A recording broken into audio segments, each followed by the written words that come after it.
As I had already said, the last week we are going to look at the book of Isaiah. That is the last 8th century prophet we will be doing. So far we have done the book of Amos, and then we went to Hosea, the two prophets who prophesied in the 8th century in northern Israel. And then we looked at Micah of the 8th century, who also prophesied in the 8th century, but in the southern kingdom of Judah. And then from today on, we are going to look at the book of Isaiah and his message. All these four prophets are the prophets of the 8th century. Two, Hosea and Amos, served in the northern kingdom. Micah and Isaiah served in the southern kingdom, in Jerusalem. And this is sometimes it's very disheartening when I look at this book, because in the scope of this study, this is one of the largest books. This is the largest book, not one of the largest book. This is the largest book in the Bible. You may say, what about Psalms? Psalms has 150 Psalms, but 150 Psalms are divided into 5 books. So none of these 5 books has 66 chapters. So we are looking at the largest book, and even if I take 6 chapters a day, which is very, very ambitious, it's going to take at least 11 months. 11 weeks, which is approximately 4 months. So you have to put your seat belts on and be ready for the next 12 weeks of the book of Isaiah. Okay, we'll start today. We have to start somewhere. The best way to eat an elephant is to take small bites every day. So we will reach there. Don't worry about that. So today we are beginning the book of Isaiah, which may last another 4 months. Okay.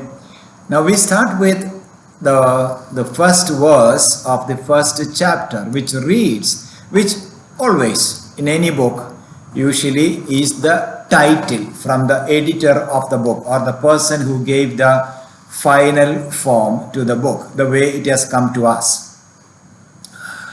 So chapter 1 verse 1 reads, the vision of Isaiah the son of Amos. Now please note the spelling. Now the prophet Amos that we studied a few weeks back, his name is spelled as A-M-O-S. But this Amos is different. It is spelled with a Z or a Z, which is a different letter in the Hebrew alphabet. And so Isaiah is not the son of prophet Amos, whom we met in the earlier lessons. The vision of Isaiah the son of Amos, which he saw concerning Judah and Jerusalem in the days of Uzziah, Jotham, Ahaz, and Hezekiah, kings of Judah. Now this title is familiar. Most of other prophets also we have this almost the same period mentioned. Now his name, the father's name is Amos. And according to some Jewish tradition, much later than this book, the Jewish rabbis have suggested that Amos, that is Isaiah's father, was a brother of Uzziah, the king. We have no way to prove that. But that was an ancient Jewish belief that father of Isaiah was a brother, maybe a half brother. Maybe they had 2 mothers, but the father was the same person. If that's the case, Amos is is a royalty. He is born in the royal family. If Amos, his father, was brother of Uzziah, then he must be a prince, someone who is born in the royal family. And other Jewish traditions, much later than this book, also associate or say that Isaiah was a prince, or he was belonged to the royal family. Now there are reasons to believe this. We are not simply saying that Isaiah was a prince simply because there are Jewish traditions.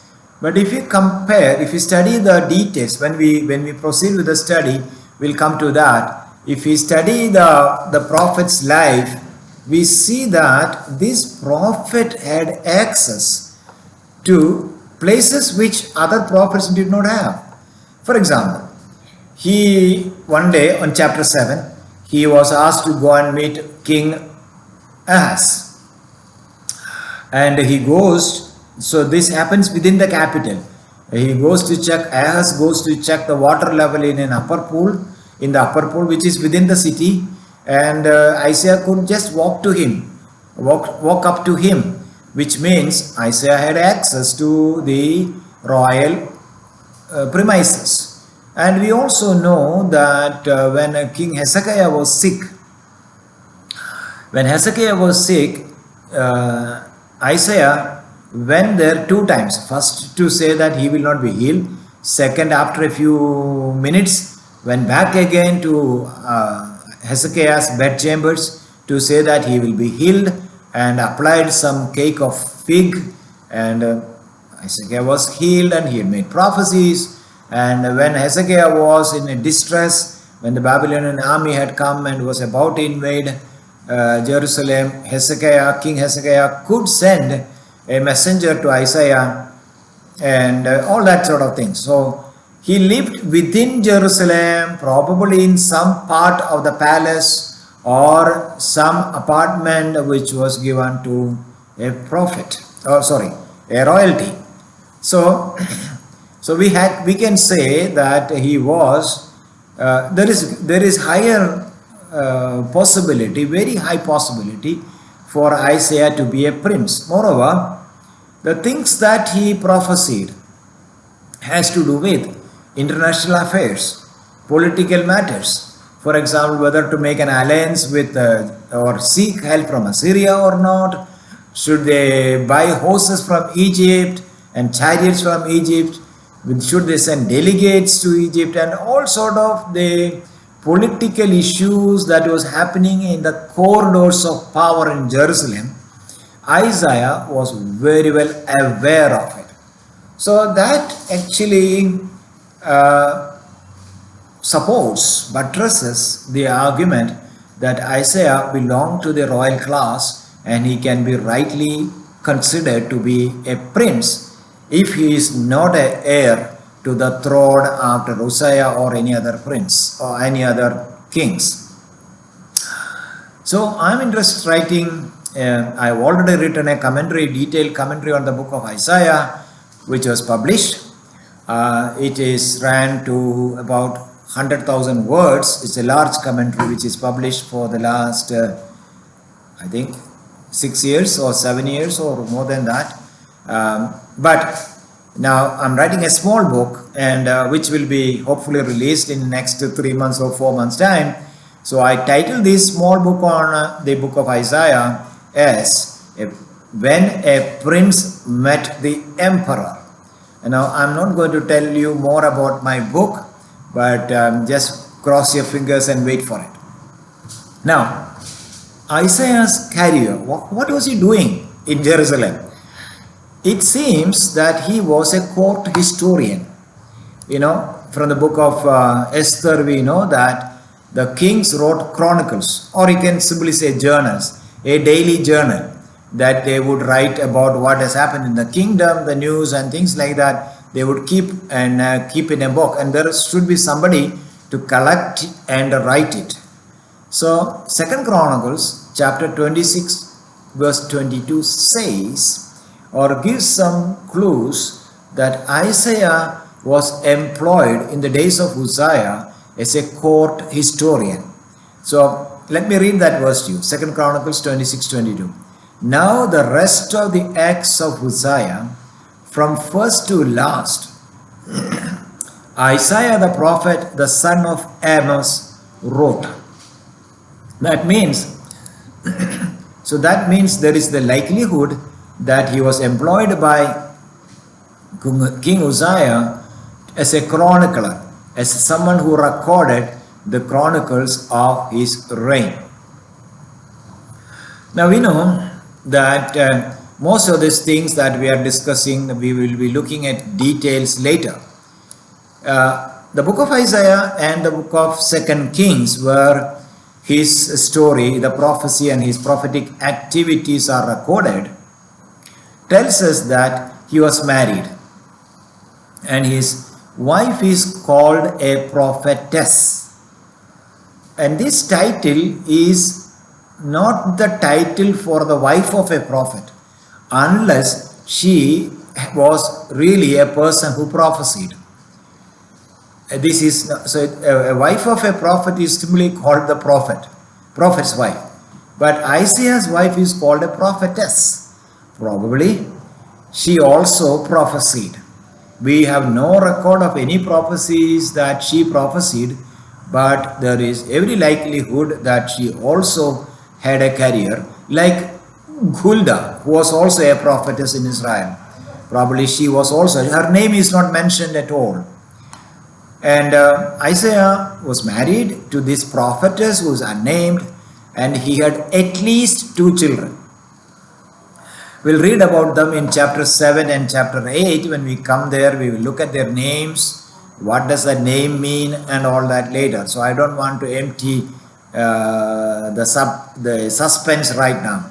One was called a cryptic name, Shear Jashub, and another was given a much more difficult name called Maher Shalal Hasbaz. And this is Hebrew, but does not follow any Hebrew rules, but to us it was supposed to be a cryptic name. So we'll look at that also later when we come to those passages, chapter 7 and chapter 8 in later, maybe next week in our study.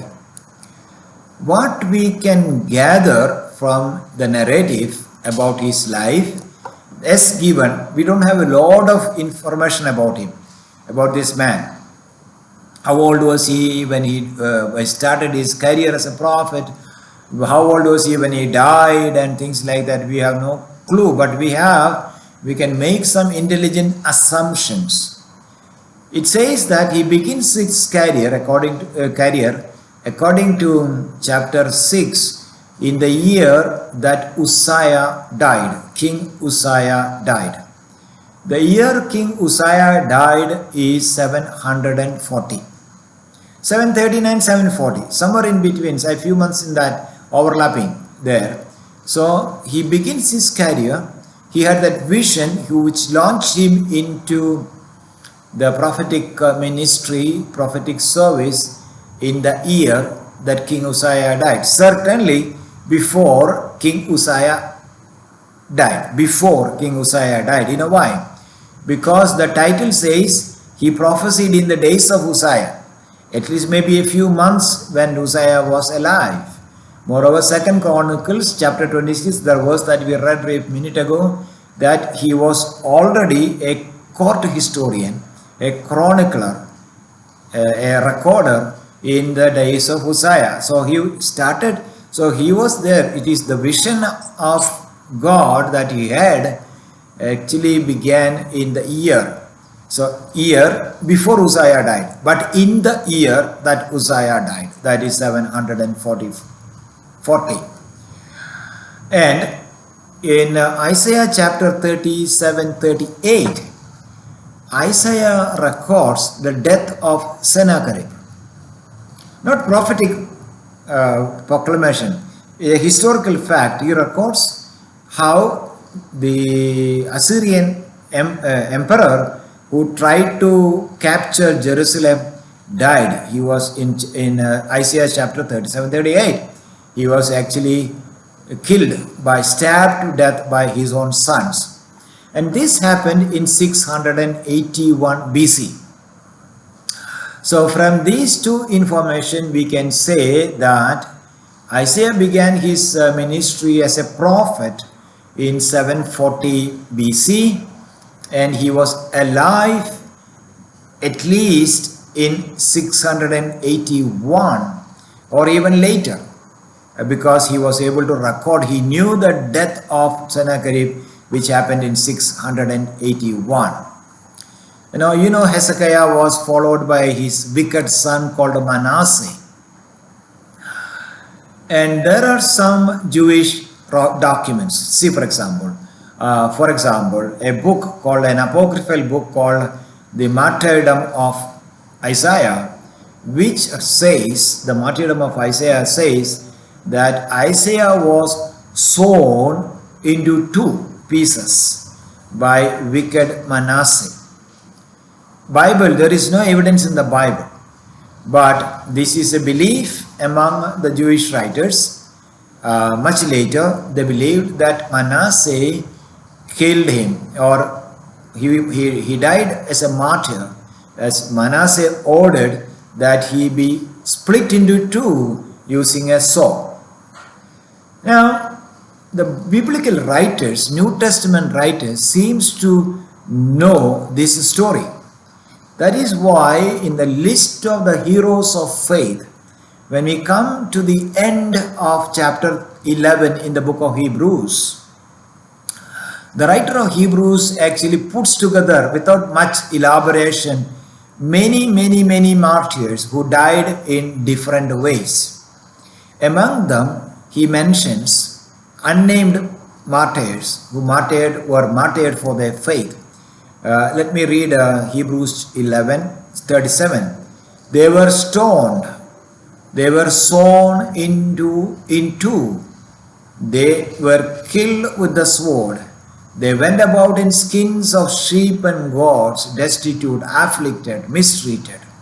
So here there is a reference of martyrs sawn into two.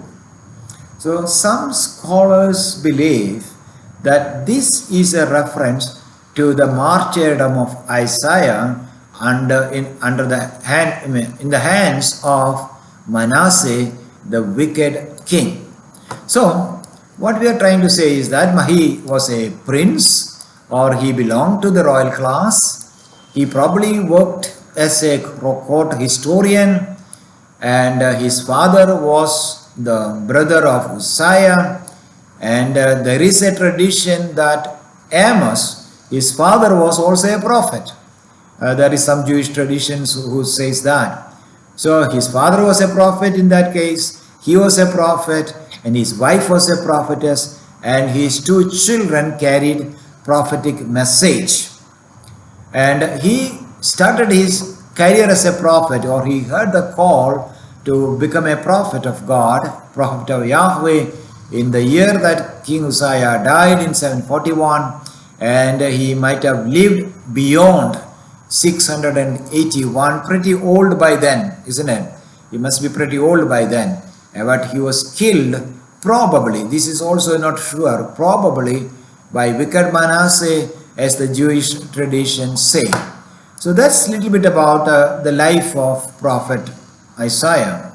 Now we will see, when we come to the biographical sections, the Bible doesn't tell us a lot about him, but there are two sources in the Bible. One is the book of 2 Kings, where it talks about the life of Isaiah, little bit of the ministry of Isaiah there, which is actually duplicated in the book of Isaiah, whichever way it can be.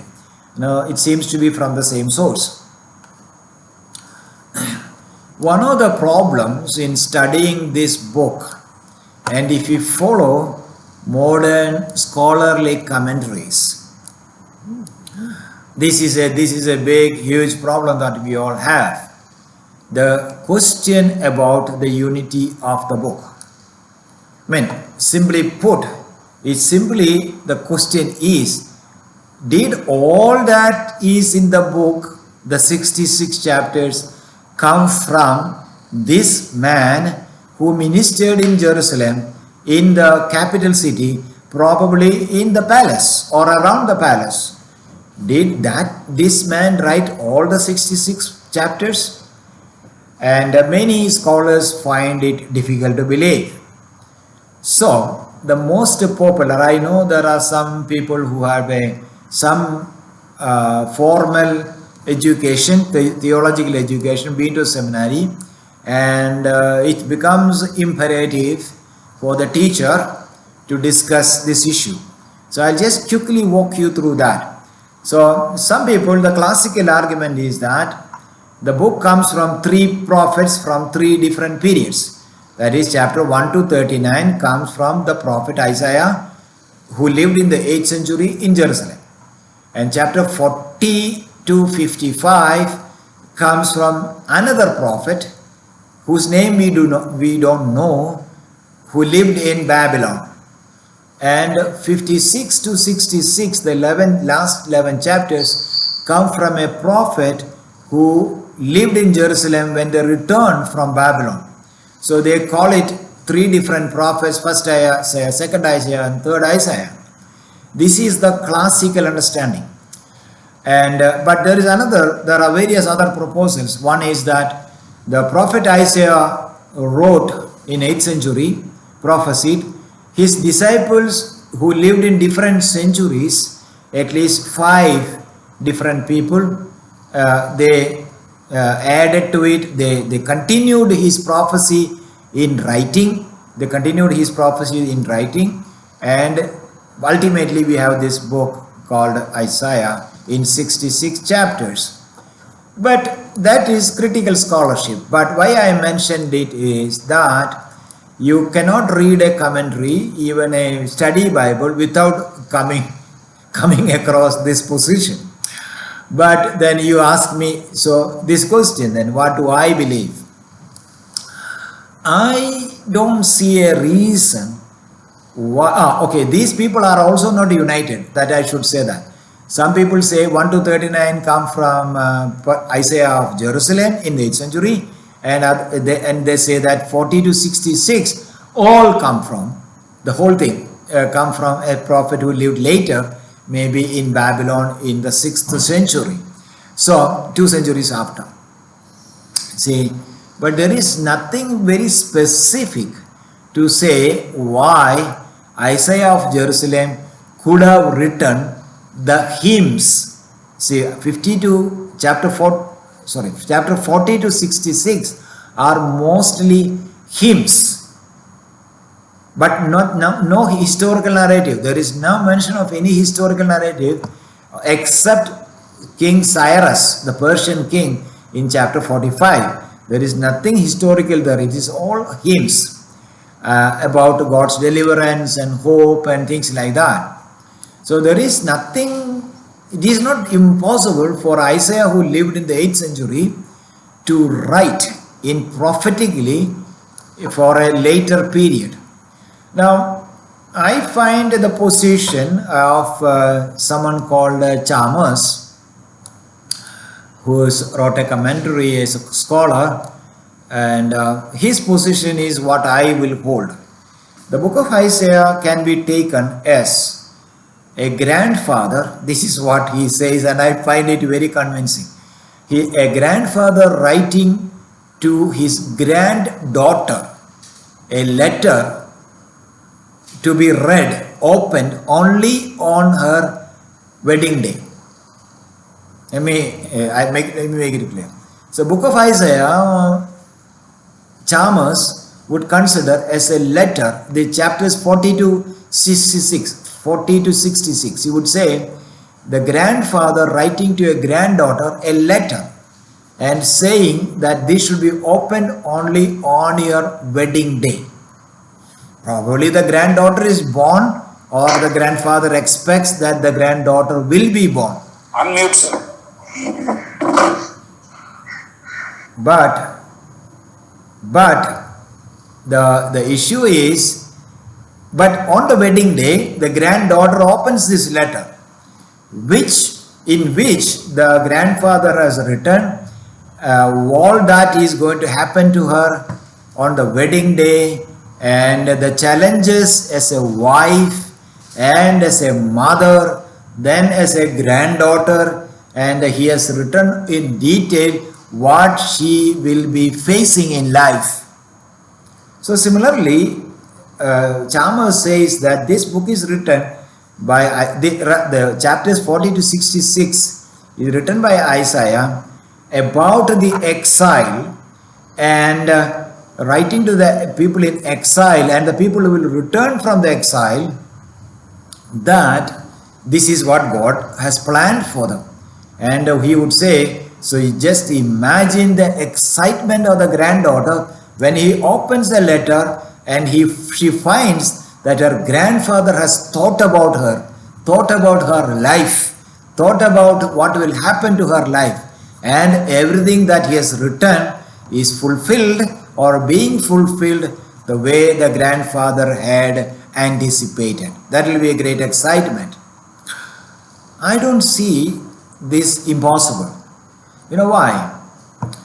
Though in chapter 1 to 39, the enemy is Assyria, and the enemy is Babylon in chapters 40 to 66, and the Persians later chapters.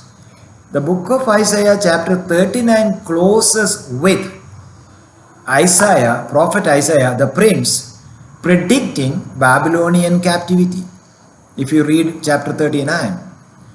So, Isaiah was aware of what will happen to them. Babylon was a small nation that time, but he could see in his prophetic spirit that Babylon will take them into exile, and he had already anticipated exile in the previous chapters in 1 to 39. So it is every likelihood he had prophesied about exile and the return, and all the hymns, all the songs that we read. There is no prose in chapter 40 to 66.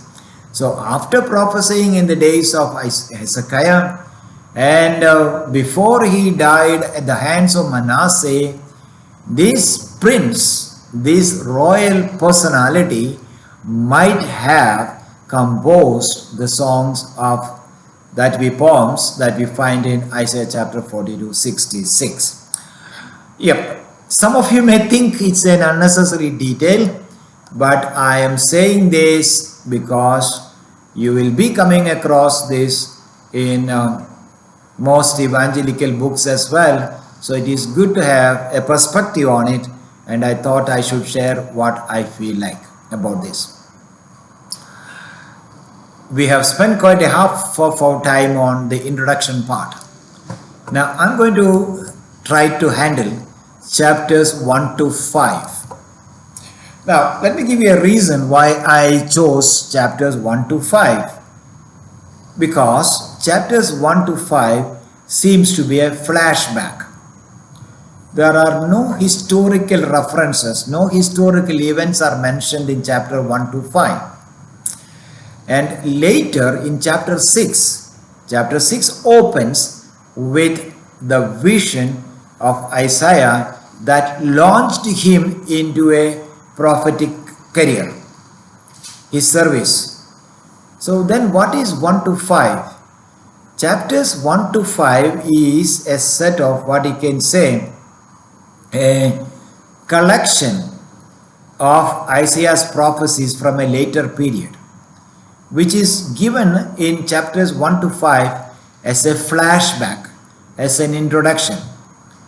Now you will come across preachers, very popular preachers, saying that Isaiah had his vision in chapter 6 after his ministry, which is recorded in 1 to 5.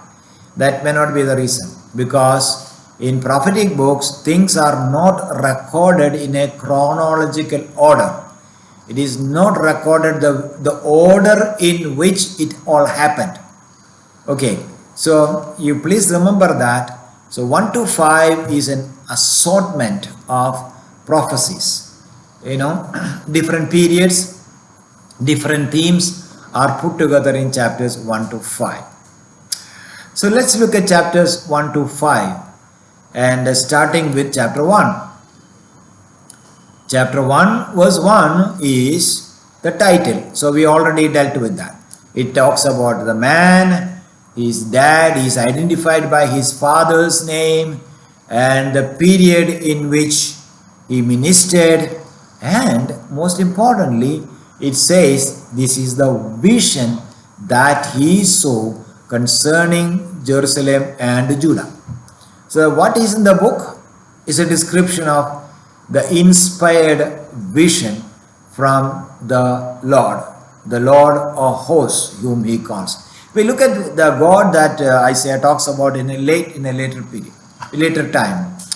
Now it opens with in chapter 1 chapter 1 verses 2 to 9, which is a lawsuit. A lawsuit is, it's a form, literary form.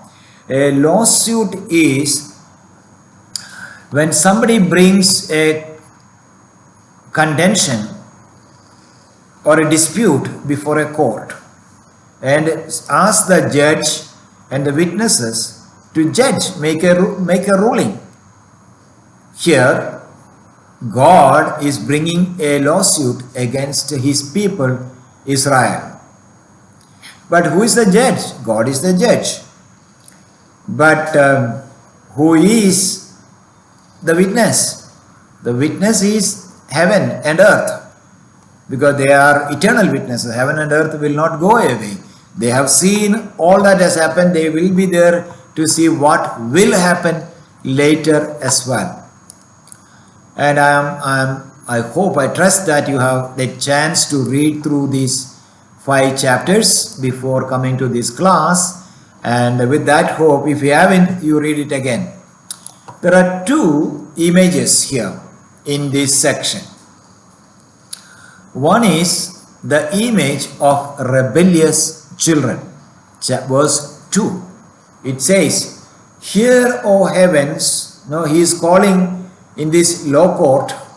God is calling the witnesses. He is asking heavens and earth to be witness. And he presents his case. "Hear, O heavens, and give ear, O earth, for the Lord has spoken. Children have I reared and brought up, but they have rebelled against me."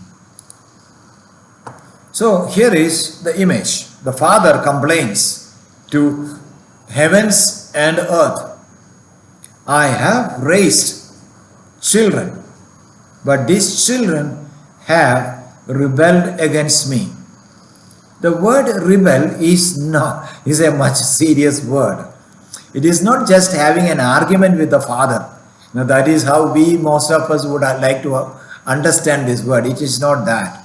Rebellion is actually a much stronger word in the Hebrew language. It is actually when a king or a country or a king breaks the covenant or a treaty that he had made with an emperor. So after a war, they will make a pact, a peace treaty. And when the king who surrendered to the emperor, the great king, when he breaks that pact, break that covenant, that is called a rebellion. So rebellion is not just an argument, it is simply negating, denying that there is a relationship, that we are your children, you are our father. If you rebel, that means that you are completely negating that relationship. That is why God brings this issue before the court. The court is imaginary because God cannot have a judge who is above him. And the second image to portray the sinfulness of the people of God. Basically, Isaiah is focusing on the bureaucrats, the rulers of Jerusalem, the capital city of Jerusalem.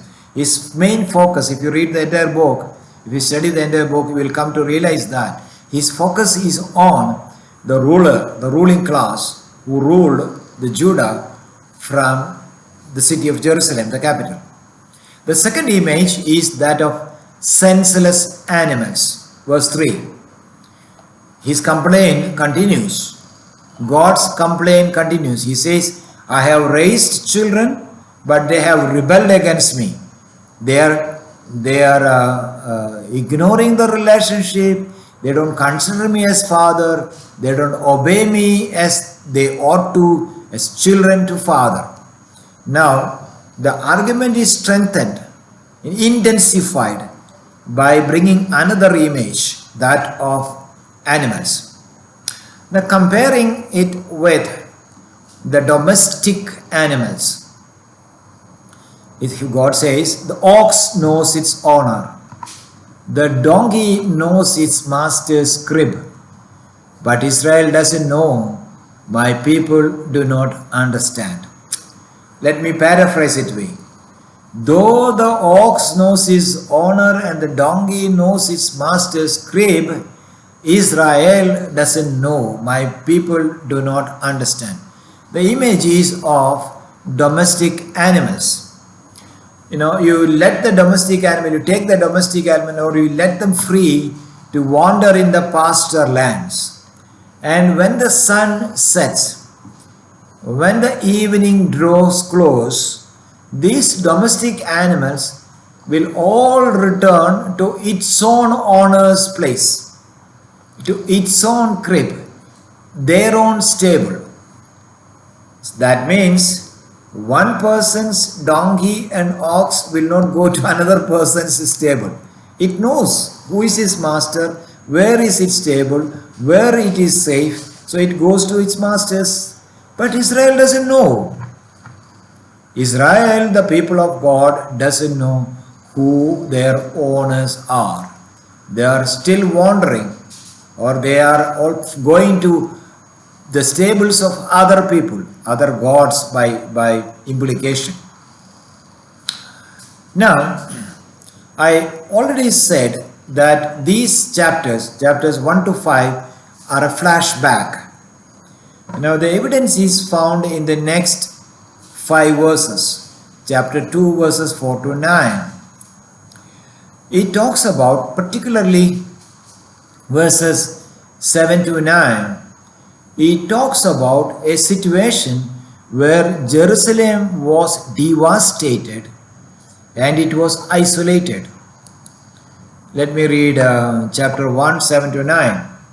Your country lies desolate. Your cities are burned with fire.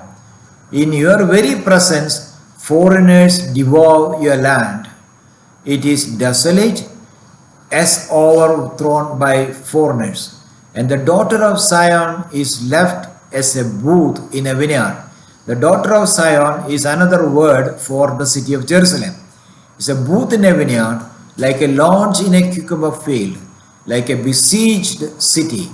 Now, if you were with me when we discussed the historical background of the 8th century, we have come across the period around 701 BC, when the Sennacherib, the Assyrian Empire, led a campaign through Judah. His campaign. He says, according to the records that he has left, which is still available for us to read, called Sennacherib Prism, he says that he devastated 40 cities in the country of Judah. 40 cities. And there are archaeological evidences to say that he is right. He devastated, especially evidences from the city of Lachish, one of the strongly fortified city in southern kingdom, Judah, was devastated. But we also know, we look at those passages at a later stage, that Sennacherib could not capture Jerusalem. So the image is that, like a cucumber field, a booth in a cucumber field, that is, the cucumber field, you had cucumber and it is all harvested, but there was a booth there which is now, nobody is there in the booth, and the only dwelling place is that small hut in a vegetable garden. Like that, similar to that, God had allowed Sennacherib to destroy all of Judah, the city of the country of Judah, except Jerusalem. The city of Jerusalem, which was miraculously delivered from the hands of Sennacherib. So, this is looking back at that period. Now, God says in this, now God had punished them, hoping that they will come back to Him. And in this same chapter, God says, there is no place to beat you. I have beaten you, I have smacked you, and you carry all the wounds and the pussing boils and the hurt that I did. No, I had tried to punish you so that you will, and there is no place no more space in your body, place in your body. It's where I can smack you, beat you again, because the whole body is sick, it is wounded, it is bleeding. So this passage talks about, so this is a flashback, but he has hopes. If, verse 9, if the Lord of hosts had not left us a few survivors, would have been like Sodom and would have become like Gomorrah. This is the deliverance of Jerusalem. The whole of the land of Judah is devastated. But God was gracious.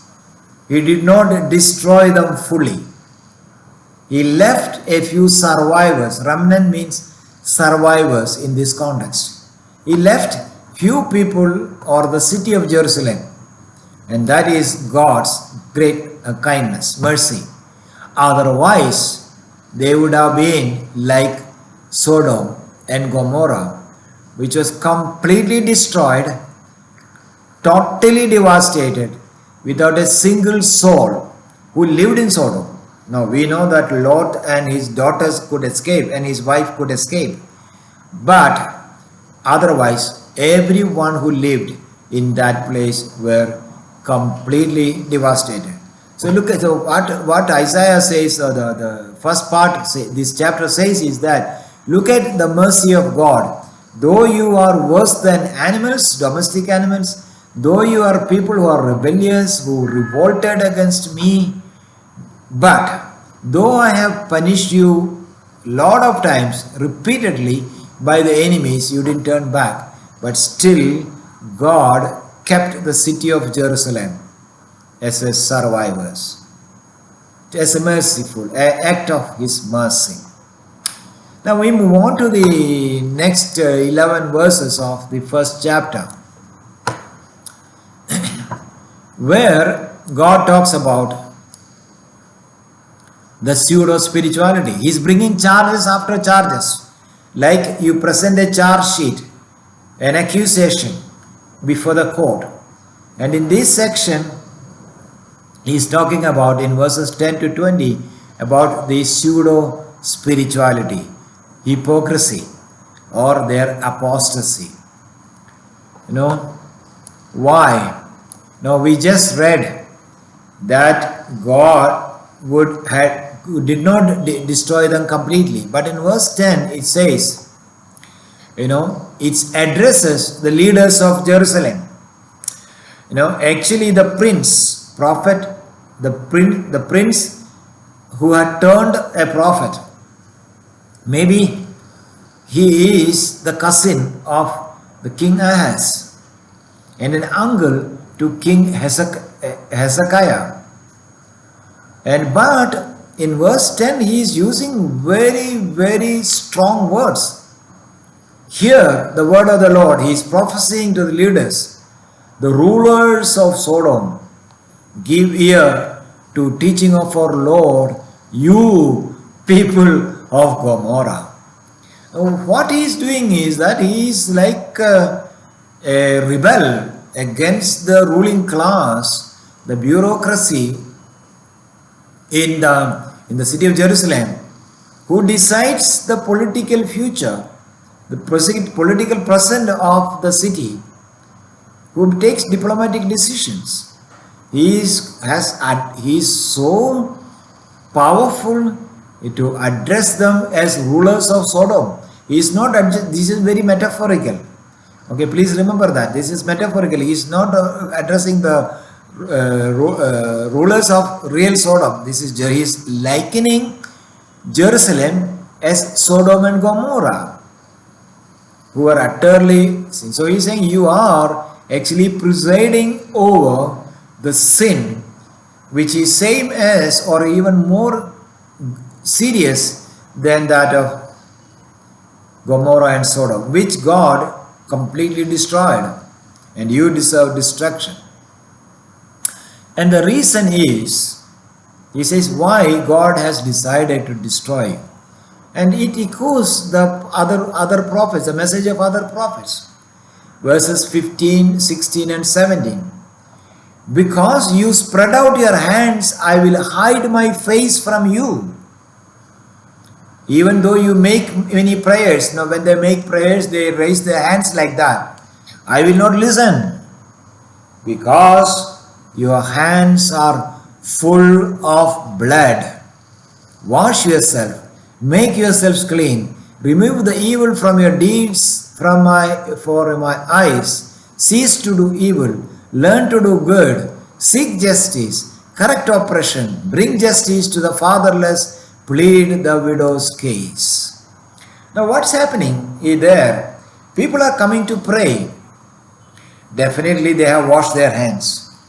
But God says, your hands have done violence. You have done injustice to the widow and the orphan. And when you lift your hands in prayer, I see from heaven, but his eyes, which is like the eyes, the rays of an X-ray, he can see. He is not seeing the lines on their palm. He sees blood dripping from their hand, because it's the same hands that are spread before God to praise him and to pray to him.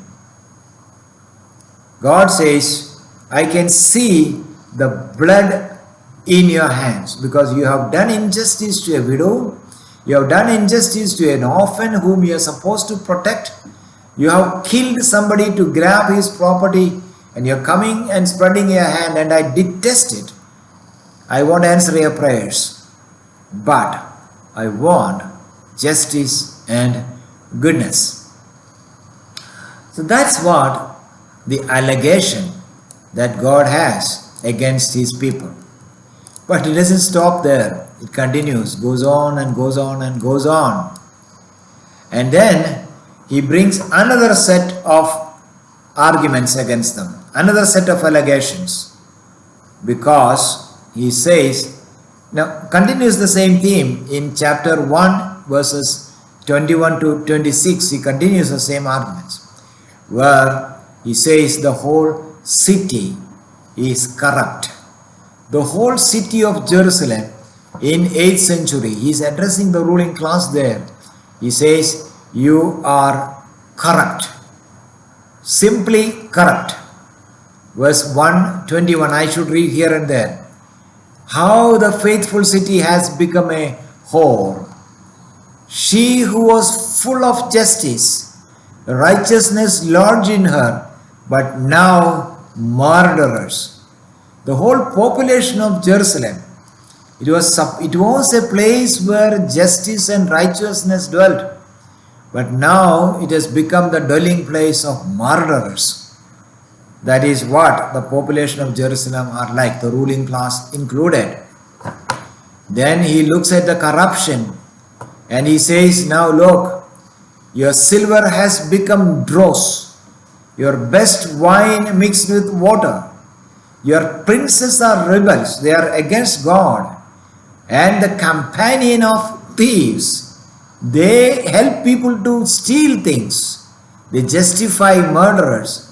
Everyone loves a bribe and run after gifts. They do not bring justice to the fatherless and the widow's cause does not come to them.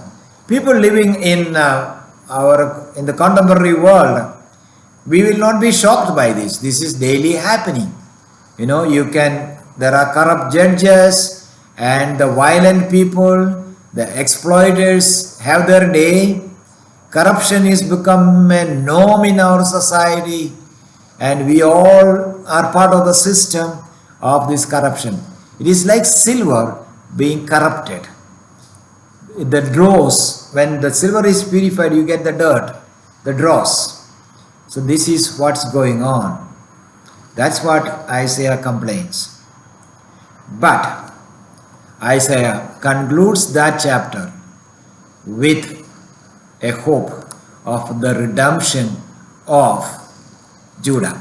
In chapter 127, he hopes, however, whatever is happening here in Jerusalem, whatever is happening in Judah, God has a plan.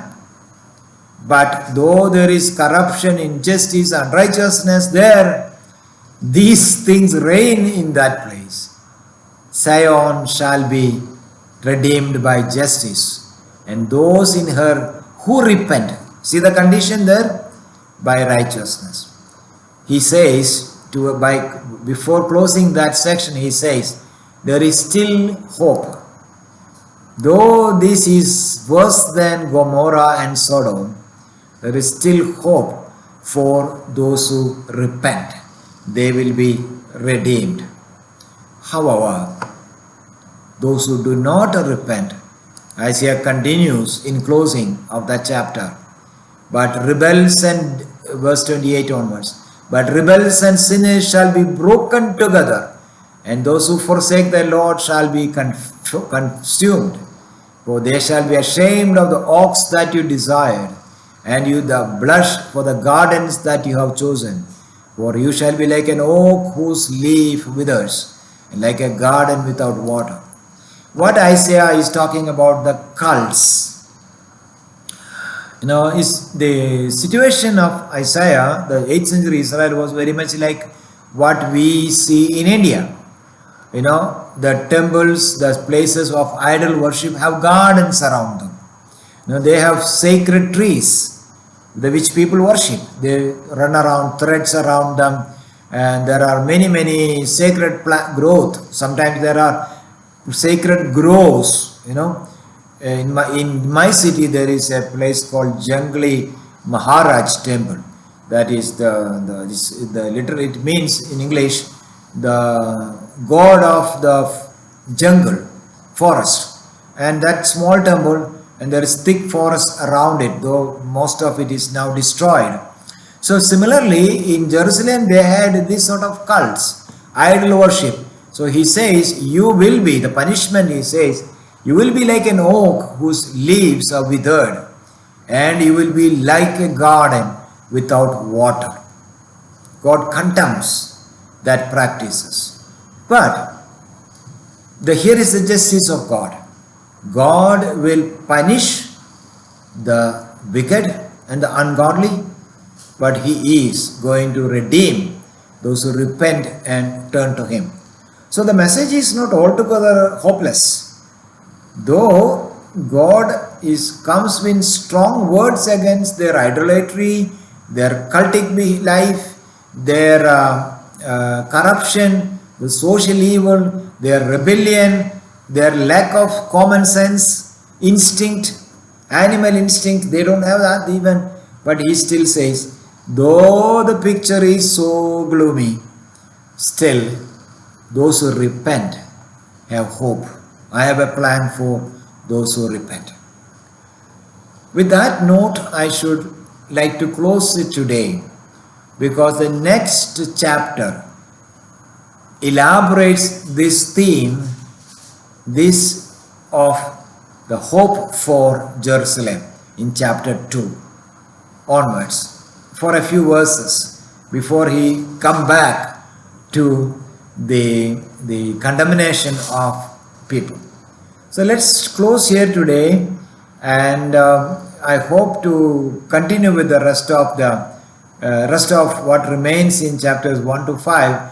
chapter 2, 3, 4, 5, hopefully next week. And I hope I'm comfortable with this pace, and I hope you are also comfortable with this pace, the pace that we are doing.